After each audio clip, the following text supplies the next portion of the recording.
Nobody said exactly what it was going to be like.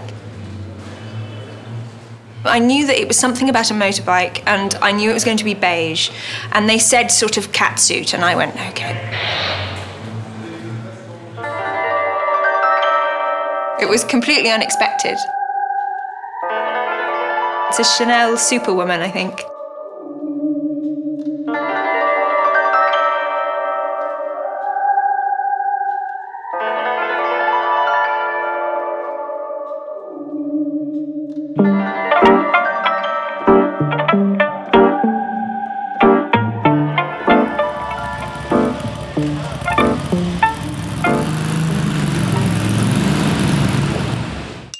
We wanted there to be similarities between the two so that you can definitely see that it's the same family, but this is a very different vibe. I think she's grown up. It's just the same character 3 years on. She's very much a character, and that's what I like, you know, that's what I do. So I like inventing these characters. I think I'd find her quite terrifying, but I really want to be her. But I'm not, unfortunately. I think if I could spray enough perfume on, I'd turn into that character. Maybe I'll give it a go. She's full of mischief, and I like that a lot. But she's also very strong, powerful, doesn't need anybody. Independent, I suppose. I think that's cool.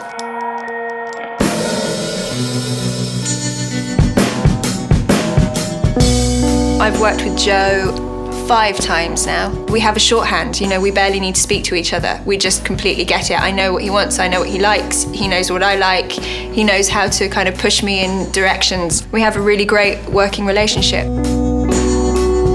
I think it's important to keep pushing. That's actually the reason why I like working with him so much, is because he's never satisfied and he constantly wants to push and to break through things and to keep thinking and keep going forward. And that's what I like, because I never want anyone to say, oh, I just want you to do it like you did it before. I think that that's stagnation, that's not alive.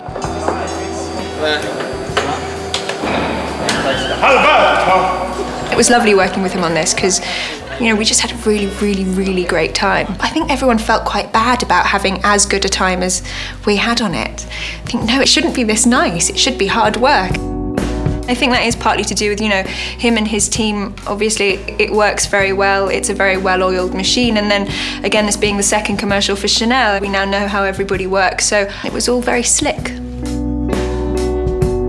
Film or doing something like this, it's a collection of people. It's very important to appreciate everybody's hard work, and it's not just about me, it's about everybody, and normally that amounts to hundreds of people, and I think it's very important to watch it and to appreciate everybody's work.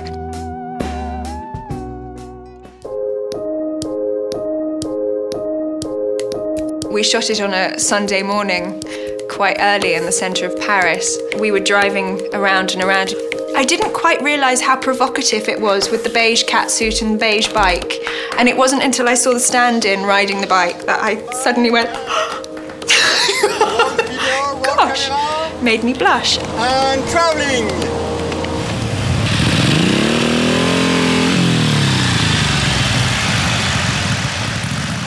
There isn't a story, you kind of make the storyline up. That's what we did. Me and Alberto came up with a backstory of exactly who these two people were and what was going on in the scenes. I think it's very important to ground it in reality, because you can tell if there's a vacant face in an advert or in a film, you know, it's quite jarring, it doesn't transport you. This is all about fantasy, and it's important that you get transported into a fantasy. What's interesting about doing an advert is people will project onto it. So nobody actually says, this is the storyline and this is what these two people are. But it was very important for all of us making it to know exactly who these two people are and to know where we were in the storyline. You can tell if there's something going on behind the eyes or if there isn't, and it was important for all of us that there was something going on, so that there was a chemistry between the two of us and so that we had something to play with. The wonderful thing about these adverts, about all of the adverts that Chanel do for each of their perfumes and for everything, is that it should be a fantasy for the people that are watching it, and they should project whatever they want into it and into the characters, because that's what I think perfume is about. It's about turning you into the person that you want to be, and I think that that's what this kind of advertising and this kind of fantasy is about. It's about your own fantasy and not what I tell you to think. I think that's very important.